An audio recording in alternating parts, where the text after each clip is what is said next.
Having these battery operated screw guns and torque wrenches sure make a lot of difference on disassembling these parts where they're put together with screws. Now, originally, a lot of these were put together with rivets. That would have been a heck of a... You never would have taken these off with rivets. But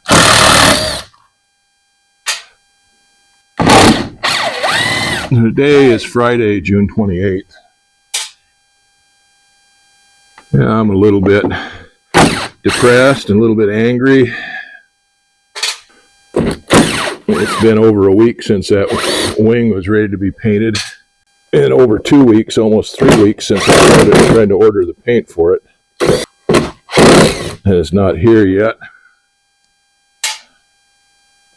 The first place I tried to order the paint from, a place that I've done business with before, they ghosted me for a week after I got a hold of them before they finally... I had to call them about 4 times, and they finally told me that they didn't have the proper stuff to mix the colors that I needed. They gave me the name of another company in Anchorage that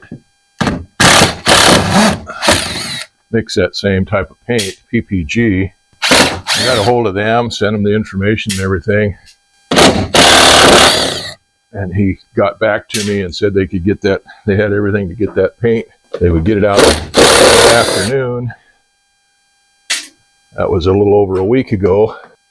I just got a call day before yesterday from the shipping company to get payment for it, the shipping on it. And that's the first time that that company has ever said they wouldn't ship COD. And the next day I got a call from the paint company saying that they had just sent the paint over the day before to the shipping company. So that was almost a week after I called them, and they said they would get it out that afternoon. So then the shipping company, we got a hold of them and paid them.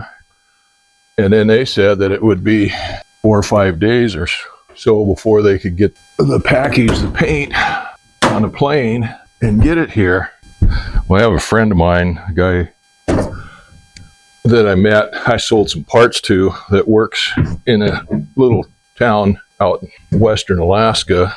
He used to work for the same company I did part-time. And his son is the chief pilot for the airline company that ships down here. And they come in here twice a day.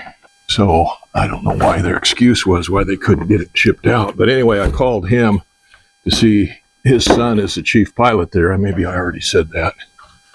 But I called him to see if he could get his son maybe to expedite it, get on him to get it shipped.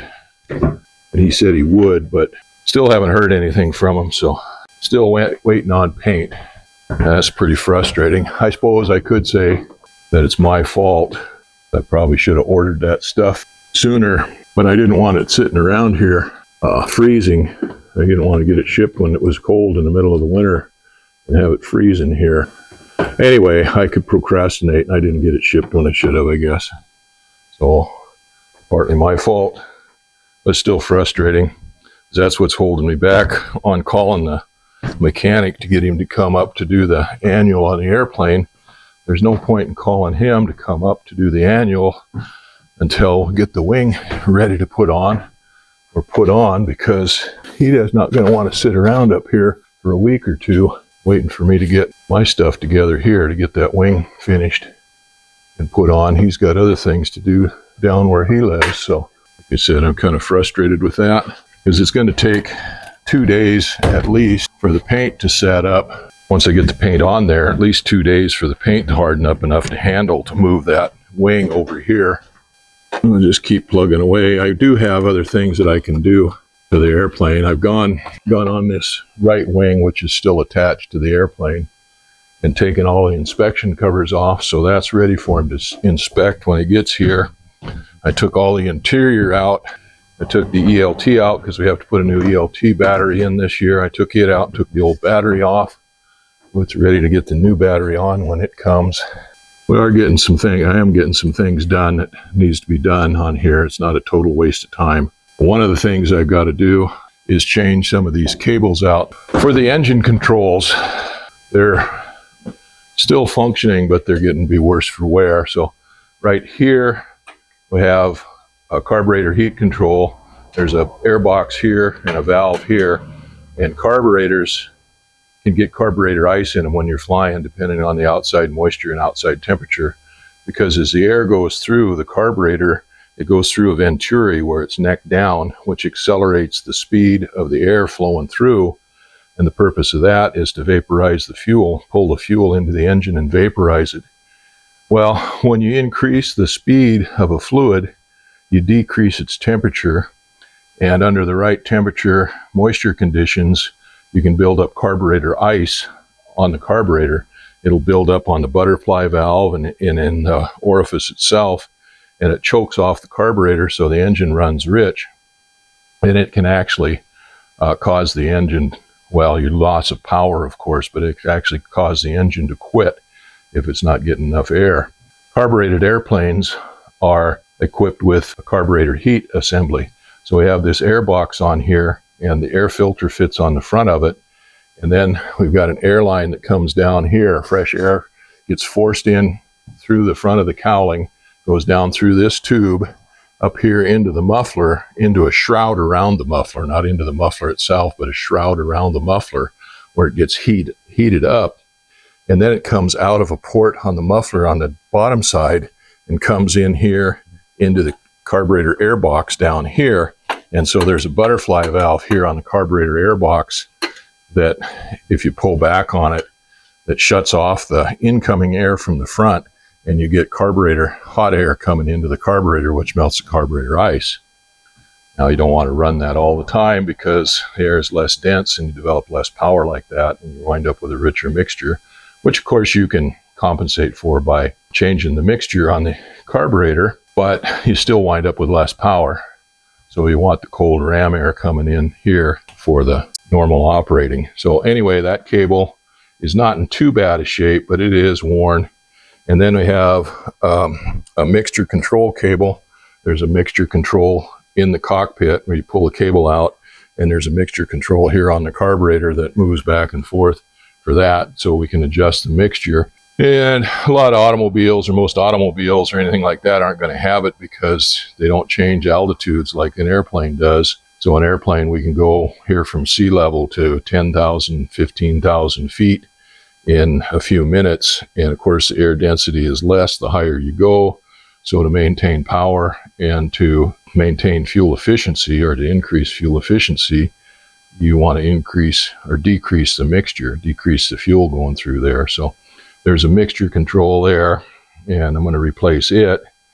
And then we have another box in here. This same airflow that comes in here for the carburetor heat goes in to a shroud around the muffler, and then it comes down out of the bottom of the muffler, and there's a control box here on the firewall that can be opened and closed that allows warm air, hot air, to come into the cabin for cabin heat. Well, that cable is pretty much worn out. I need to replace it. It goes right along the firewall here. It rubs against the muffler rubs against it. It gets really hot, and so it gets burnt inside. So that one is bad. And then we have two more controls inside. One, there's another box mounted onto this, on the inside of the firewall, mounted onto this box here for the cabin heat, that diverts air up to the defroster to put it on the windshield. So there's a cable for that. That one is not in bad shape. I don't know whether I'm going to replace it or not.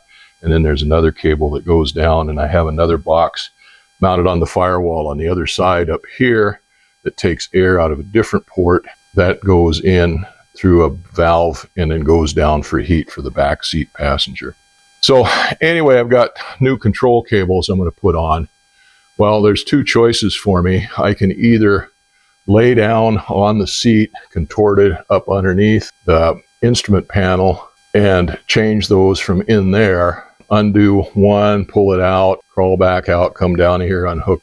Or I can pull the windshield and this top boot cowl off, and then I have access in there behind that instrument panel, and I can change it out like that, and that's a heck of a lot easier.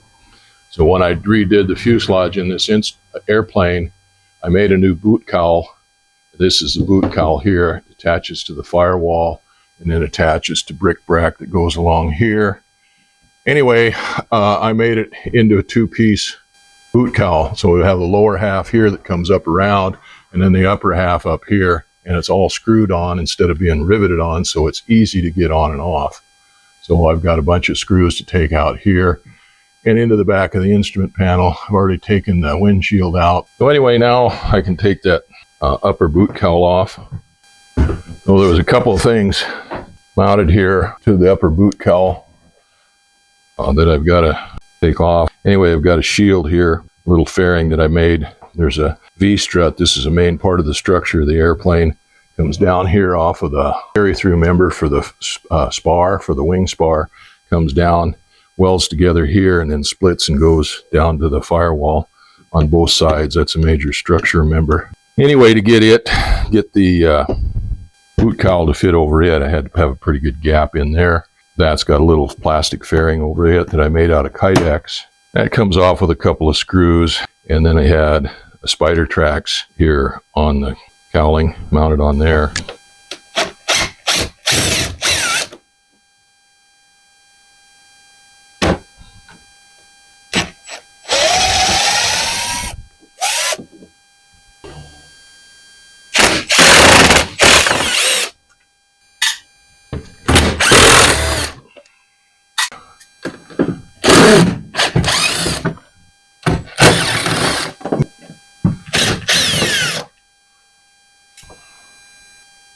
Oh yeah, I got one more thing that's kind of a pain in the butt on here.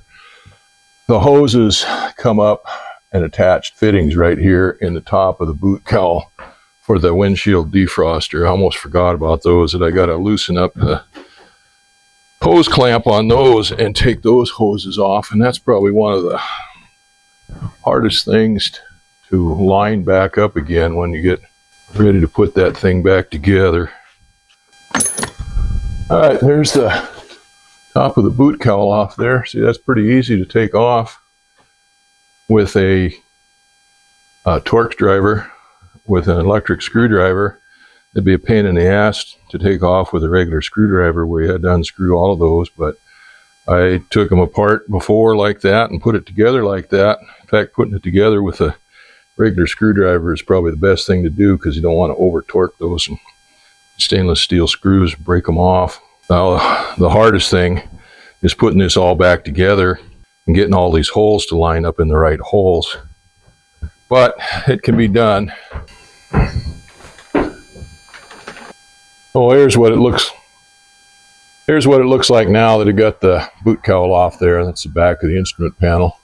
Doesn't look too impressive with all of that spaghetti in there, but it's actually pretty clean.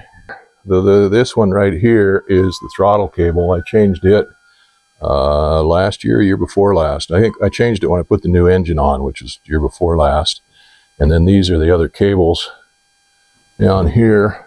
This one is the mixture cable, and we got this is the carburetor heat cable down here, and we got the other cables that go for the other things over here. One of these, this one must be the cabin heat here. And then we got the ones for the defroster and the back seat heat here. So those, to work on those, I got to lay on my back. Here, let me get around over to the other side. Well, this is looking at it from the right side, and this is the cable here for the back seat heat. So I never would have been able to get to that from inside the airplane. You got a bolt here and this, but it had to go up over the top of this bar right here, under through all that wiring, and anyway, that would have been a pain. Then there's a clamp right here. There might be another clamp in there someplace. Anyway, that would have been a pain to get into that. And here's what I'd have to do to get underneath there to work on those. I have to lay down here on the floor with this control stick on one side and the fire extinguisher there, and try to reach up underneath there in the dark And I got the flap handle over here, and then I'd have to have my butt and legs up here on the seat back. So anyway, that would have been a pain to do that from the inside. And I've done it before, and I've done it on the other fuselage, which was 4 inches narrower than this fuselage. This is the wide body fuselage here, and it's 4 inches wider than the standard Cubs fuselage. So, but I'm not getting any younger. This one that got bent, so that one's not so bad. This is the rear seat heat control here. This is, I don't need to change that one. This is the cabin heat control, and that goes down right to there. So that one I need to change. That one, you can see it got bent, sticking out with it on last fall when I took my son out to look at a cabin for a possible moose hunting camp. You can see that one got bent with my foot, either getting back in the airplane or something. Anyway, that's the project here now. So, and that, well, here are the new cables, and they're all the same. These come in different lengths, and I think these are about 5 feet. You get them up to 20 feet long, I guess, or something like that. So they've got a little bulge here on this end that fits up against the firewall, a hole in the firewall. There's a little ferrule there, and then there's a nut that goes on the back side of them. So you got to feed this thing through there, and then feed that nut all the way up the full length of the cable. And then on this end, they get little dowels on there to protect them. But this type is just a straight wire coming out of it. So they've got a coil wire protecting it with a wire going on the inside of it. And they have, you can get them with different ends on them, but basically everything I've got will take a straight end like this. So you can cut these off to whatever length you want by cutting this outer shell off and then cutting the inner shell, the control part of it, off to the length that you want. And then we've got clamps that go around the cables that'll clamp down tight on the cables. These are Adel clamps, but they're special ones to go around those cables. Because a regular clamp, this cable will move back and forth through, and you don't want it doing that. When you get it down to where you want to go into your control, you want to clamp it down out here so this cable outer shell doesn't move back and forth, and so that the inner shell moves back and forth. And then are our different knobs that you can get for it, different shapes and colors, like this. These just screw onto the end down here. Now, see, well, I'll pull that out too far, but anyway, you get the idea. This goes, there we go, get that right in there. That pulls out, pushed in, that end comes out when I push in. So that's the control cables that I'm changing. I've got 2 of them ready to come out now. I've got the mixture and the cabin heat. Actually, they're just loosened up from the engine, so I can pull them out through the firewall. I still have to take these nuts off here, and then I can pull the cables out. If I remember right, that takes a 9/16 inch wrench. Yep, 9/16 inch wrench for those nuts. All right, I'm gonna go loosen those 2 up and take those 2 cables out. Well, here's the carburetor heat control out. It's got a little nicer, actually, boss on the end of it here. Well, this cable is not actually in too bad a shape, but you can see how short it is compared to the other one. Like I said, I can cut this one off to make it fit. Now I've got some of this wiring loam on there. It helps protect the cable, but it also helps to keep other things from abrading on this cable, because it's a wire wrapped cable. It's a little bit abrasive, but so this stuff helps keep other things from abrading on it. I'm going to go feed this new cable through the instrument panel. I got to make sure that my hole that I have in my instrument panel is not too big for this boss, this ferrule that they've got on here on the end of this.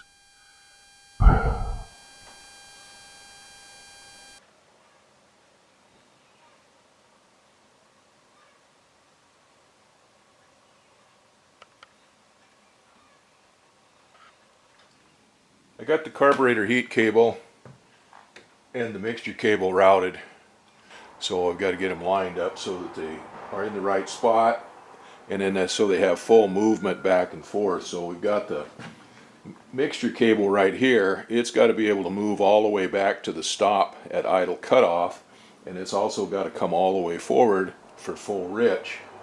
And that took a little bit of manipulating to do that. There's a bracket back here on the engine mount. It attaches to the engine mount, and then the cable locks into it to keep the cable, the outer shell of the cable, from moving back and forth when you pull the cable in and out. And that had to be lined up. The lineup on that had to be changed from what it was before. Anyway, it took most of the day yesterday to get those lined up, but I got them. And you can't, maybe you can see it. This is the carburetor heat box. This takes air out of the muffler, or not out of the muffler, but out of the shroud around the muffler, runs it down, and then there's a valve on it right here that opens and closes to allow hot air into the cabin. So that's closed. That blocks off the air from going into the cabin. And most of them have a vent going down at the bottom so that the exhaust air, actually it comes out the side right here, the exhaust air, the hot air, if that's closed, comes out the side right here. And then that butterfly valve opens, closes off this, and opens up the airflow into the cabin. It's got a little actuator down here on the bottom of it. You can't really see it. Yeah, there it is right there. Anyway, the cable hooks onto it. We push it to be closed and pull it to open. Well, this cable is right here. Let's see. This cable comes out of the firewall up there in the middle of the firewall, comes down around the firewall, and then it's got to come in an arc down. It's anchored up onto the firewall here so that the outer wiring, the outer part of it, again, stays locked in so the inner wire can move back and forth and open and close that butterfly valve. Well, this cable goes against the firewall right here, like I said, but the muffler is right here. And so it gets all the heat. Actually, this is a shroud off the muffler. The stack comes down through here, and this is just a shroud around the stack to get extra heat out of there for them. This line here goes up and into a valve for the back seat heat. So anyway, this is, and this one here, this hose here goes down into the air box for the carburetor heat. Oh, anyway, this stack, this muffler pushes, rides almost right up against this cable right here. Well, where it goes through here and it's next to that heat all of the time, it gets corroded up, and that the muffler was actually pushing against it for a little while, rubbed on it, and makes it so it doesn't work the way it's supposed to. So I've got a new cable for that, and that one is all off, except there's an anchor point right down in here, right behind this muffler. But I've got to get somebody inside the airplane to hold a wrench on the nut on the back side of the firewall. So I've got to wait for Judy. She's mixing up bread right now, so I've got to wait for her to come out here, and I'll get her to get in there with a wrench and hold on that, and we can undo that anchor, and then I can go ahead and take this cable out and replace it. Well, I've got those new control cables in. I just finished up putting the one for the cabin heat in. Fresh loam around it there so that it doesn't rub, that steel on steel, so it doesn't rub on against the firewall. And I run it in behind that muffler. I've got the muffler set so it's a little ways off the firewall now. It's not rubbing against it like it was. I wanted to put some kind of high temperature sleeve or something over that cable where it goes behind that muffler, but they didn't have anything here in town. Well, I went and found some online, and I ordered some. It'll be a while before it gets here. When I get it, I can put it on there. So those cables came way longer than what I needed to reach out here. I left them long. I didn't cut them off because they get worn on the ends out here in the engine compartment. As time goes by, whoever has this airplane after me, if it comes to the end of those cables start getting a little cruddy, they can just cut them off and cut the shield off, and they still got plenty of cable in there. I've got them kind of coiled in a big loop behind the firewall. I've done that before on those, and those other ones were starting to get a little short, and they were starting to get a little rough out here in the engine compartment, especially that cabin heat control one. The other two weren't too bad yet, but they were starting to get rough where they were hard to operate from inside the cabin. So it's all set up now. I got new cables there. I put a new throttle cable on a couple years ago when I put the new engine on, and so we've got all new engine control cables now. I've got everything tidied up in there behind the instrument panel, between the instrument panel and the firewall. Those controls are on there. I've checked them all and they're working the way they're supposed to and everything.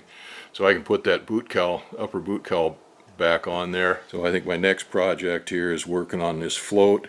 The mechanic found a little corrosion in one of these float compartments last summer when we did the 100 hour. So I'm going to open those float compartments up, clean those out, and look for any corrosion or anything in there. Find the one that has corrosion in it and just clean it up. That'll pretty much do everything that needs to be done for the annual for this year and get it back together if I ever get the paint for that wing.